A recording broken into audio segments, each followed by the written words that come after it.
Bonjour, bonjour mes amis. Les énergies, la guidance de la journée. Désolée, hier je n'ai pas pu poster. Dernier jour de vacances, on en a profité.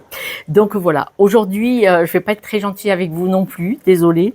On me dit que vous allez avoir une sortie d'argent. Cette sortie d'argent va vous donner un sentiment un peu amer quand même pour beaucoup d'entre vous, parce que cette sortie d'argent,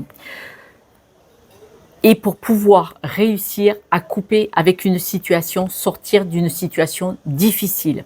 Donc, cette sortie d'argent, soit c'est par rapport, par exemple, une séparation, un divorce, donc vous allez devoir lâcher pour pouvoir sortir de cette situation et donc baisser un peu les bras par rapport à des demandes financières. Cette sortie d'argent pour d'autres personnes peuvent être pour raisons médicales, acheter du matériel ou des choses comme ça.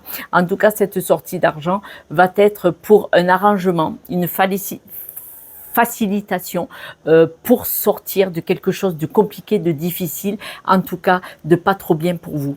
Et c'est cette sortie d'argent, c'est une bonne chose finalement d'arriver à sortir de cette situation, mais cette sortie financière pourrait vous perturber un petit peu, pourrait vous contrarier, on est d'accord, parce que ce soit un divorce pour raison médicale ou pour d'autres raisons, en tout cas ça sera forcément pour une situation,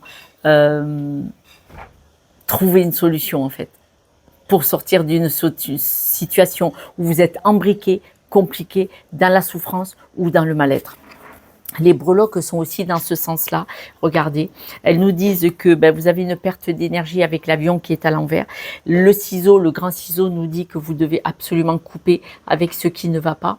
Et on voit que vous devez avancer, rester la personne que vous êtes atypique, hein, quitte à cracher un peu du feu si c'est une séparation de divorce. Mais on voit que là, vous avez besoin de sortir de ça. Bien souvent, on reste attaché, par exemple, en cas de séparation, on ne veut pas lâcher, dire non, tu n'auras pas tout ce que tu veux par rapport à la maison, la voiture, tout ça. Mais ça nous maintient, en fait, ce qui se passe bien souvent, c'est qu'on a du mal à lâcher l'énergie de la séparation. C'est-à-dire qu'on veut se séparer parce qu'on est en souffrance, on est dans un mal-être, mais on a aussi cette habitude. Et quand on a l'habitude de ce mal-être, souvent ça nous renvoie à des schémas répétitifs aussi, je vous le rappelle mes amis. Je comprends que le financier peut être compliqué pour absolument tout le monde, mais posez-vous la question, si je baisse un peu, par exemple, vous avez un logement à vendre, vous dites qu'il vaut ce prix, c'est vrai, c'est vrai, c'est vrai, la première je l'ai fait, moi j'ai fait pareil, mais finalement, on s'aperçoit que quand on le baisse un peu, en fait, on lâche quelque chose auquel on avait peur de lâcher. C'est une peur qui nous bloque, qui nous empêche la vente. On veut vendre, mais on ne veut pas vendre. Et en fait, c'est un exemple aussi là-dessus.